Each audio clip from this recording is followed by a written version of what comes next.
Good morning everyone. आज है 26 अप्रैल। हम देखेंगे इससे रिलेटेड सारे इंपॉर्टेंट करेंट अफेयर को। आज का जो ये वीडियो है काफ़ी ही ज़्यादा महत्वपूर्ण है, क्योंकि आज से यहाँ पे प्रत्येक संडे को आपके लिए एक टेस्ट की व्यवस्था की गई है। इस टेस्ट को आप एज ए रिवीजन भी देख सकते हैं, क्योंकि जितने भी स्टूडेंट हैं उनके साथ ये समस्या बनी रहती है कि वे डेली बेसिस पे करेंट अफेयर तो वीडियो देख लेते हैं, उसको लिख लेते हैं, लेकिन उसका रिवीजन अगर नहीं कर पाते हैं तो उसी के लिए यह व्यवस्था लाई गई है। इसके अंतर्गत क्या है कि आपको इस वीडियो के अंत में 15 करेंट अफेयर दिए जाएंगे जो कि पिछले सप्ताह से रिलेटेड है, यानी कि पिछले सप्ताह में आप कितने अच्छे से वीडियो को देखे हैं उसी का यहाँ पे आपका एक टेस्ट होगा। इसे आप टेस्ट नहीं एज ए रिवीजन भी ले सकते हैं। इसका फ़ायदा क्या होगा, तो इसका सबसे बड़ा फ़ायदा ये होगा कि एक तो आपका रिवीजन हो जाएगा। वहाँ पे अगर आप अच्छा नंबर लाते हैं तो उसे कमेंट में आपको बताना होगा। अगर आपका नंबर अच्छा खासा है तो आपको यहाँ पे क्या मिलेगा, तो कॉन्फिडेंट मिलेगा आपको काफ़ी ज़्यादा कि हाँ, जो करंट अफेयर मेरे द्वारा पढ़ा जा रहा है वह काफ़ी अच्छा है, रेगुलर आप उसे बनाए रखेगा। दूसरा फ़ायदा क्या होगा, वैसे विद्यार्थी जो इसमें मान लीजिए जीरो ही नंबर क्यों नहीं लाते हैं, तो उनको सबसे बड़ा फ़ायदा होगा। उनको पता चलेगा कि हम जो पिछले सप्ताह पढ़े हैं उसमें क्या हुआ, तो वहाँ पे ध्यान नहीं था, इसी कारण इस पर नंबर कम आया है। तो उनका जो फोकस होगा वो अगले सप्ताह के लिए जो टारगेट होगा वो फिक्स कर लेंगे और उनको काफ़ी ज़्यादा फ़ायदा होगा। क्योंकि यहाँ पे अगर मान लीजिए 15 के 15 प्रश्न भी गलत हो जाते हैं तो अभी डिटेल्ड में उसका आंसर भी बताया जाएगा, तो वो 15 दोबारा आपके पास मौका होगा उसे याद करने की।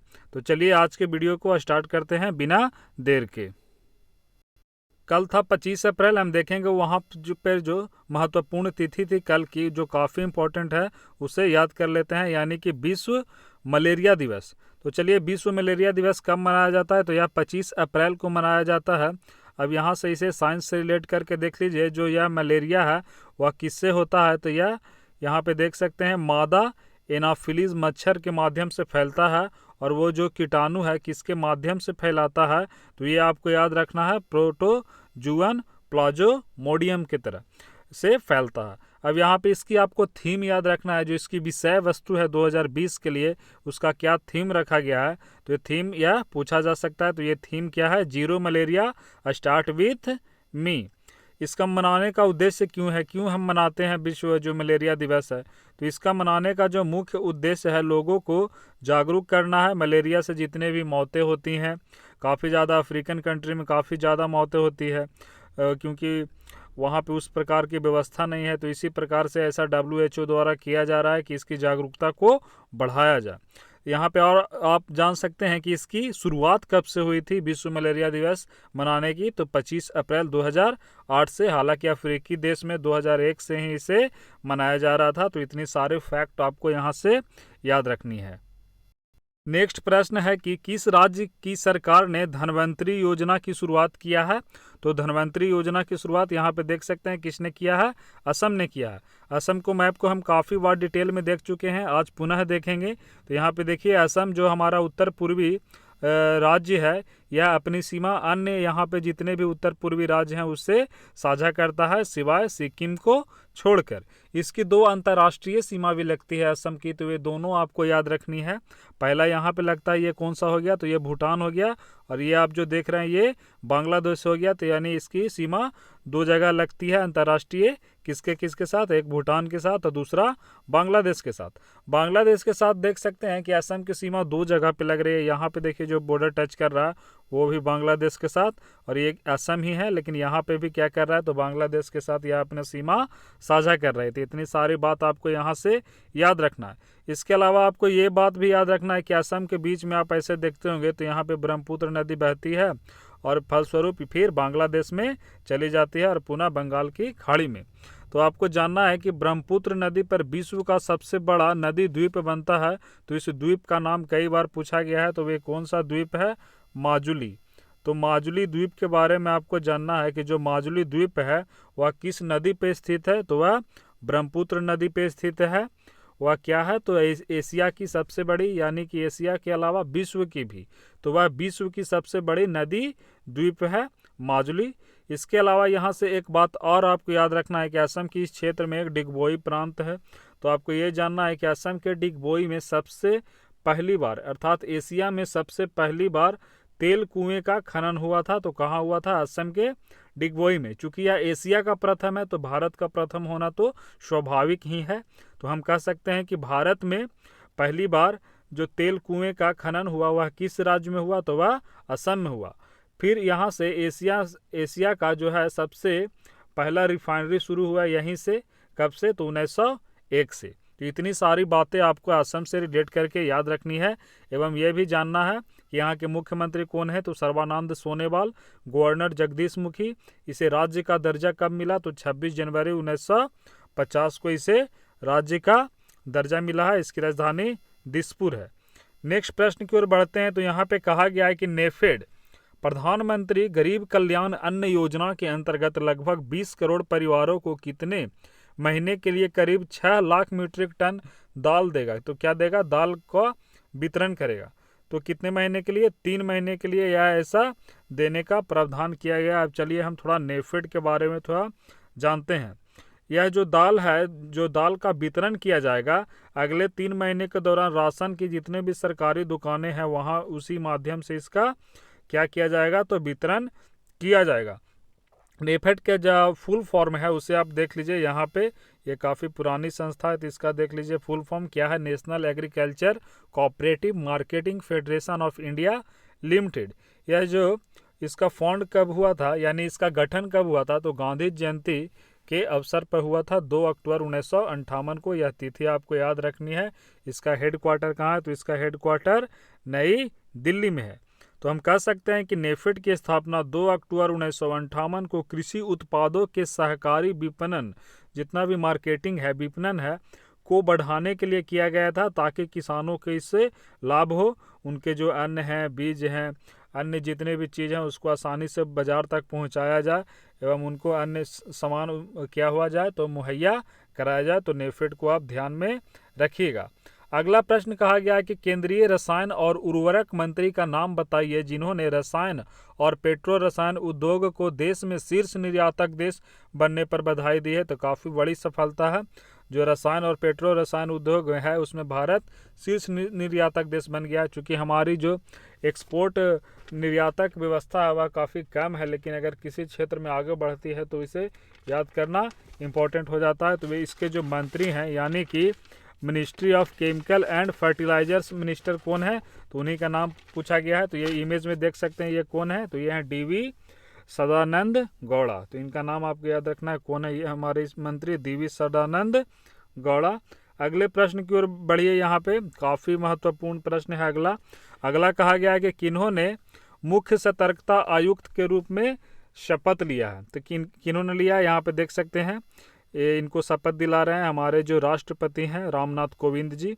तो ये कौन है? तो ये हैं संजय कोठारी।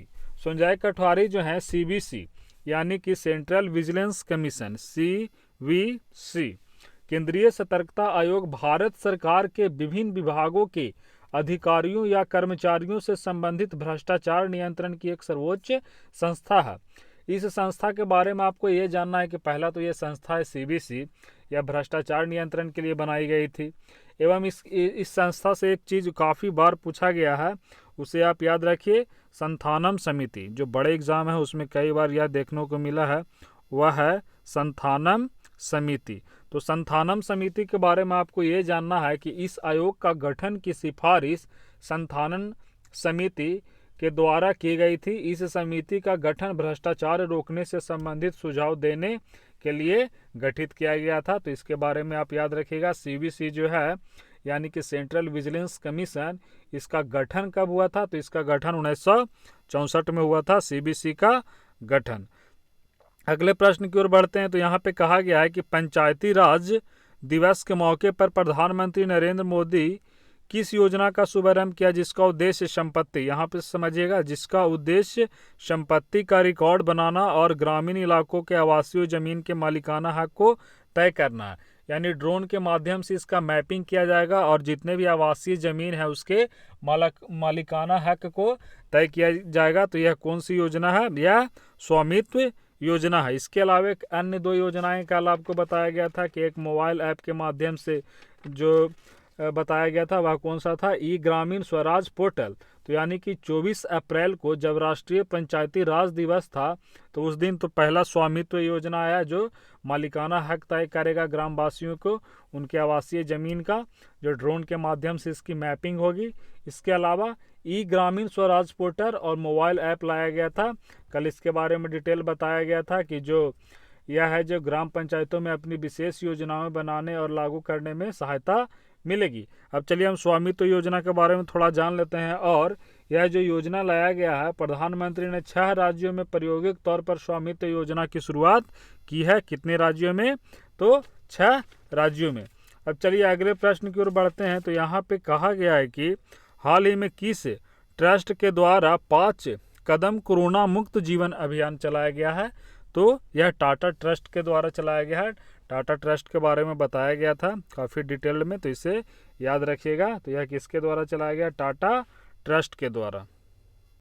नेक्स्ट प्रश्न है कि हाल ही में किसके द्वारा फाइलों के संचालन के लिए ई कार्यशाला ऐप लॉन्च किया गया है? अभी देख रहे होंगे हाथों हाथ जितने भी फाइलें हैं, अगर वो जाता है तो वहाँ पे कोविड-19 का जो विषाणु है वहाँ पे चिपक सकते हैं और यह फैल सकता है। तो इसी के मद्देनज़र जो हमारी CISF है, अर्धसैनिक बल है, उसने यह एक तकनीक विकसित किया है। और यह जो तकनीक विकसित किया है, जो CISF के जितने टेक्नीशियन हैं उन्हीं के द्वारा ही किया गया है। तो इस ऐप का नाम याद रखिएगा। इस कार्यशाला ऐप किसके द्वारा लॉन्च किया गया है? तो CISF के द्वारा। अगला प्रश्न है कि वोडाफोन आइडिया ने किसके साथ मिलकर लॉन्च किया है? क्या? तो रिचार्ज साथी कार्यक्रम। देखिए रिचार्ज साथी कार्यक्रम काफ़ी इंपॉर्टेंट है, इसे आप ध्यान में रखिए। तो वोडाफोन और आइडिया का विलय हो गया था, तो ये दोनों ने मिलकर किसके साथ किया है? तो पेटीएम के साथ ऐसा किया है। चलिए अब इसके बारे में थोड़ा डिटेल जानते हैं कि यह जो रिचार्ज साथी कार्यक्रम है, इस कार्यक्रम में जितने भी निजी और छोटे व्यवसायों के अतिरिक्त आय लगभग 5,000 रुपये मंथली आय कमाने का यहाँ पे मौका मिल सकता है। इसके अंतर्गत क्या है? तो इस कार्यक्रम के अंतर्गत कोई भी पेटीएम ग्राहक अगर रजिस्ट्रेशन करता है तो वह रजिस्ट्रेशन के बाद पेटीएम पर वोडाफोन और आइडिया, ये जो दोनों कंपनियां हैं वोडाफोन और आइडिया, इन दोनों का रिचार्ज को बेच सकेगा। बदले में उससे कमीशन मिलेगा। यानी कि आप 100 रुपया का रिचार्ज करते हैं तो बदले में आपको कुछ कमीशन देगा पेटीएम, तो वहाँ पे आपको कमाने का मौका है। तो यहाँ से देख सकते हैं जितने भी छोटे किराना दुकान है वो भी इसका फ़ायदा उठा सकते हैं अपने ग्राहकों को ऐसा एक बार उसे खरीद के, और वो ग्राहकों के क्या कर सकते हैं? रिचार्ज कर सकते हैं, जिससे उन्हें फ़ायदा होगा। तो चलिए हम पेटीएम के बारे में थोड़ा डिटेल जान लेते हैं कि इनके फाउंडर कौन है। कई बार बताया गया है, विजय शेखर शर्मा। कब हुआ था इसका गठन? तो 2010 में। CEO भी हैं विजय शेखर शर्मा। और इसका हेडक्वार्टर कहाँ है? तो इसका हेडक्वार्टर आपको पता ही होगा कि इसका हेडक्वार्टर नोएडा यानी कि उत्तर प्रदेश के कहाँ है? तो नोएडा में है। कहाँ के पूर्व क्रिकेटर ग्रीम वाटसन का निधन हो गया है? तो ग्रीम वाटसन कहाँ के थे? ऑस्ट्रेलिया के थे। उनका हाल ही में निधन हो गया। ये देखिए ये है ऑस्ट्रेलिया। इसके मैप को देखते हैं, ये रहा हमारा प्यारा देश भारत। यहाँ पे कौन सा हो गया ये? तो ये हिंद महासागर यानी कि इंडियन ओशियन।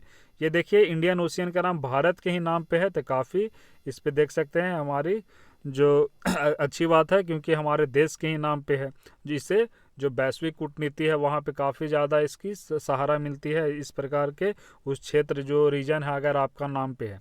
इसके बाद देखिए यहाँ पे क्या है? तो पैसिफिक यानी कि प्रशांत महासागर है। तो ये देख सकते हैं ऑस्ट्रेलिया को लोकेट करके कि इधर प्रशांत है, नीचे में देख सकते हैं यहाँ पे। तो इसके चलिए हम थोड़ा डिटेल जानते हैं यहाँ पे कि जो ऑस्ट्रेलिया है यहाँ के PM कौन है? तो स्कॉट मॉरिसन है। इसकी राजधानी कहाँ है? तो इसकी राजधानी कैनबरा है। चलिए अगले प्रश्न की ओर बढ़ते हैं। तो यहाँ पे कहा गया है कि कौन सा राज्य वर्चुअल कोर्ट के जरिए अदालतों में सुनवाई शुरू करने वाला पहला राज्य बन गया है? वर्चुअल अदालत यानी कि इसके माध्यम से अब सॉफ्टवेयर के जरिए मुकदमों की सुनवाई की जाएगी। वीडियो कॉन्फ्रेंसिंग टाइप का होगा, तो वो क्या होगा? उससे मुकदमे की क्या किया जाएगा? तो सुनवाई किया जाएगा। तो ऐसा करने वाला पहला राज्य कौन बन गया है? तो उत्तर प्रदेश बन गया है। उत्तर प्रदेश का मैप आपको कई बार दिखाया गया है कि यह अपनी संबंधित 9 राज्यों से क्या करता है? जो सीमा साझा करता है। यह भारत में सबसे ज़्यादा सीमा साझा करने वाला कोई राज्य है अन्य राज्यों से। तो कितने राज्यों से? 9 राज्यों से। अगर केंद्र शासित प्रदेश दिल्ली को हटा दे तो कितने राज्यों से? 8 राज्यों से यह सीमा साझा करता है। इसके मुख्यमंत्री आपको पता होगा योगी आदित्यनाथ हैं, और यहाँ के जो गवर्नर है आनंदीबेन पटेल हैं, और यहाँ की राजधानी क्या है? लखनऊ है, उत्तर प्रदेश की राजधानी। अब चलिए जो जिसका बात किया जा रहा था वो घड़ी आ गया है, यानी कि अब टेस्ट की बारी है। पिछले सप्ताह आप कितने पढ़े हैं उसी का यहाँ पे जिक्र किया जाएगा। ये देखिए आपको ऐसे क्वेश्चन दिखाया जाएगा। सबसे पहले क्या करना है, वीडियो को आपको पॉज करना, रोकना है और रोक कर आपको इसका आंसर देना है और एक पेन पेपर लेकर बैठना है। वहाँ पे उसके आंसर आपको लिख लेना है और जब मेरे द्वारा भी ही आंसर बताया जाएगा तो वीडियो के अंत में उसे मिला लेना है कि कितने सही हुआ है और कमेंट में वो चीज़ आपको बताना है, ताकि और इसमें कोई शर्माना नहीं है। अगर कम नंबर भी आए तो आपको बताना है। तो चलिए ये आपका रिवीजन जो है उसे स्टार्ट करते हैं। तो पहला प्रश्न है कि विश्व विरासत दिवस अथवा विश्व धरोहर दिवस कब मनाया गया? 18 अप्रैल, 20 अप्रैल, 21 अप्रैल या 24 अप्रैल? तो यह कब मनाया गया? यह 18 अप्रैल को मनाया गया। तो यहाँ पे अन्य जो ऑप्शन है इसे भी देख सकते हैं आप। 20 अप्रैल को क्या मनाया गया था? तो चाइनीज जो यूएन में चाइनीज भाषा दिवस मनाया गया था। 21 अप्रैल को क्या मनाया गया था? तो जितने भी प्रशासनिक सेवा से रिलेटेड दिवस था वो मनाया गया था। और 24 अप्रैल को पंचायती राज दिवस मनाया गया। तो इसका आंसर ए हो जाएगा। अगला प्रश्न यहाँ पे है कि किस कंपनी के द्वारा स्पोर्ट्स मोटरसाइकिल ब्रांड नॉर्टन का अधिग्रहण किया गया? तो यह किसके द्वारा किया गया? बजाज, हीरो, टीवीएस मोटर या महिंद्रा के द्वारा? तो वीडियो पॉज करके इसका आंसर करिए। इसका आंसर है टीवीएस मोटर।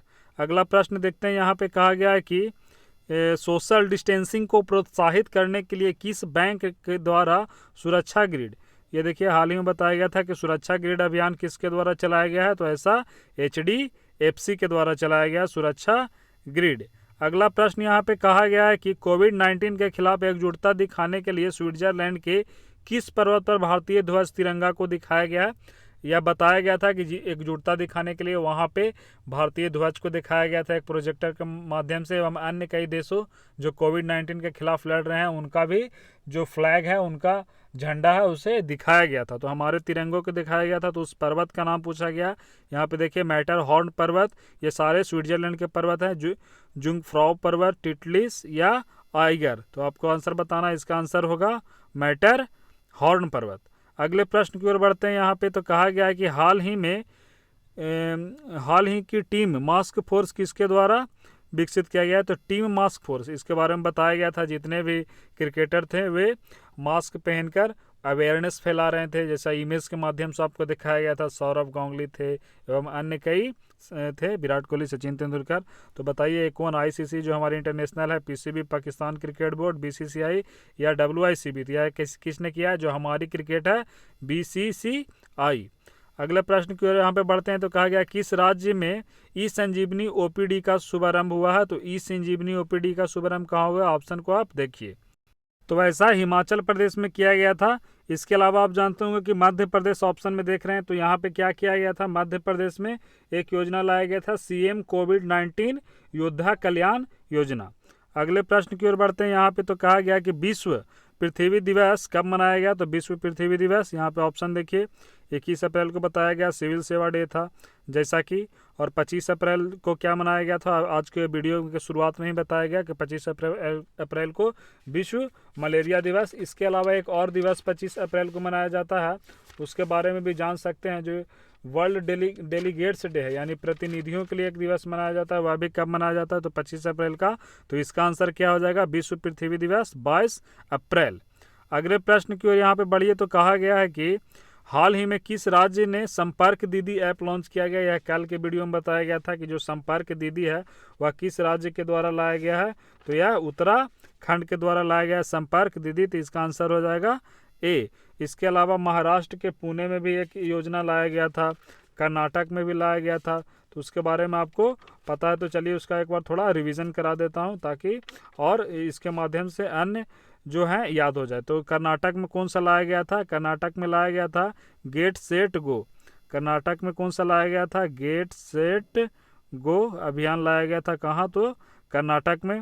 इसके अलावा महाराष्ट्र के पुणे में आपको देखने को मिला होगा एक क्या लाया गया था? तो संयम मोबाइल ऐप। कौन सा मोबाइल ऐप? संयम। यह कहाँ लाया गया था? तो महाराष्ट्र के पुणे में।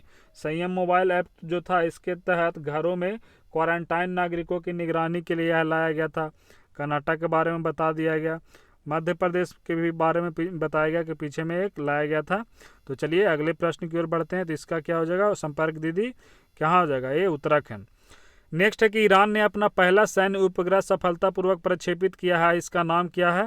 तो यह इसका पहला है, तो इसलिए याद रखिएगा ऑपरेशन नूर है। क्या है? ऑपरेशन नूर। अगले प्रश्न की ओर बढ़िए। तो यहाँ पे कहा गया है कि किस राज्य की सरकार ने सुजलम सुफलम जल संचय अभियान लाया है? तो सुजलम सुफलम जल संचय अभियान किसके द्वारा लाया गया है? तो गुजरात राज्य की सरकार के द्वारा लाया गया है। इसके अलावा असम में लाया गया था कि जो मास्क से रिलेटेड था कि नो फेस विदाउट मास्क, तो वह किसके द्वारा लाया गया था? असम के द्वारा। झारखंड में भी लाया गया था जितने भी खाद्य सामग्रियाँ हैं उसको उपलब्ध कराने के लिए झारखंड बाजार ऐप। तो ये सारे आपको याद रखना है, झारखंड बाजार अभियान लाया गया था। अगले प्रश्न यहाँ पर आइए। तो कहा गया है, काफ़ी इंपॉर्टेंट है ये, इसे एक बार देखिए और इसका आंसर करिए। यह है कि रिपोर्टर विदाउट बॉर्डर। तो यहाँ पे आपको याद रखना है कि जो विश्व प्रेस स्वतंत्रता सूचकांक है इसको जारी कौन करता है? तो रिपोर्टर्स विदाउट बॉर्डर। तो इसने क्या किया है? तो अभी 2020 के लिए यह इंडेक्स जो लाया है, इंडेक्स जारी किया है, इसमें भारत का स्थान कौन सा है? तो भारत का स्थान 142वां है। पिछला साल 140वां था, अब घिसक कर 142वें नंबर पर आ गया है। इसमें पहले स्थान पे कौन है? तो नॉर्वे है। यानी कि नॉर्वे में जो प्रेस है, जो मीडिया है, उसको काफ़ी ज़्यादा स्वतंत्रता है। बदले में कौन? अन्यथा की स्थिति में हम जान सकते हैं उत्तर कोरिया, वहाँ पे सबसे ज़्यादा बदतर हालत है।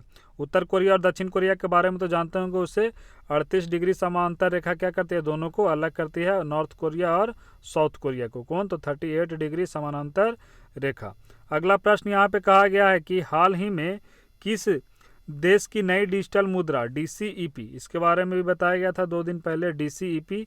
तो यह DCEP क्या है? इसका नाम भी जान सकते हैं, डिजिटल करेंसी इकोनॉमिक पेमेंट। फिर से डिजिटल करेंसी इकोनॉमिक पेमेंट। तो यह किसके द्वारा लाया गया है? तो यह चीन के द्वारा लाया गया है। यह किस प्रकार की मुद्रा है? तो यह क्रिप्टो करेंसी टाइप की मुद्रा है, जैसा कि बिटकॉइन होता है। फेसबुक ने लाया था एक प्रकार का लिब्रा, तो इसे आप याद रखना आपको। नेक्स्ट देखते हैं, यहाँ पे कहा गया कि हाल ही में BWF के IM बैडमिंटन का ब्रांड एम्बेसडर किसे नियुक्त किया गया है? तो यह देख सकते हैं, आंसर करिए, ये PV सिंधु को नियुक्त किया गया। नेक्स्ट प्रश्न है कि खोंगजोम दिवस, कल बताया गया था कि खोंगजोम दिवस किस राज्य में मनाया गया है? ऑप्शन देखिए यहाँ पे। तो खोंगजोम दिवस मणिपुर में मनाया गया है। 1901 में मणिपुर की स्वतंत्रता के लिए एंग्लो मणिपुर वॉर हुआ था, जिसमें मणिपुर को अधिग्रहण कर भारतीय उपमहाद्वीप में मिला लिया गया था। अंग्रेजों की जीत हुई थी, तो उसी के अवसर पर वहाँ के जितने भी क्या स्वतंत्रता सेनानी थे, उन्हीं के याद में यह मनाया गया था। तो खोंगजोम दिवस कहाँ? मणिपुर। आज का जो हमारा अंतिम प्रश्न है वो है कि हाल ही में कोविड-19 से लड़ने के लिए स्वास्थ्य पेशेवरों के खिलाफ हिंसा करने वाले व्यक्तियों को दंडित करने के लिए एक अधिनियम को संशोधित करते हुए एक अध्यादेश जारी किया गया। तो वह कौन सा अध्यादेश में संशोधन करके किया गया? तो यह आपको बताना है। यहाँ पे देखिए इसका ऑप्शन, यहाँ पे देख सकते हैं चारों। तो यह कौन सा है? 1897 महामारी रोग अधिनियम 1897। इसके बारे में काफ़ी ज़्यादा डिटेल्ड एक वीडियो अलग से बताया गया है इंडिविजुअल स्टडी के इंपॉर्टेंट न्यूज़ एनालिसिस में। तो चलिए वीडियो यहीं पे समाप्त होता है। आप अपने जो आंसर आप मिला लीजिए अभी और उसे कमेंट में बताइए, और इसमें शर्माना नहीं है, नंबर कम भी आए तो आप इसे बताइए।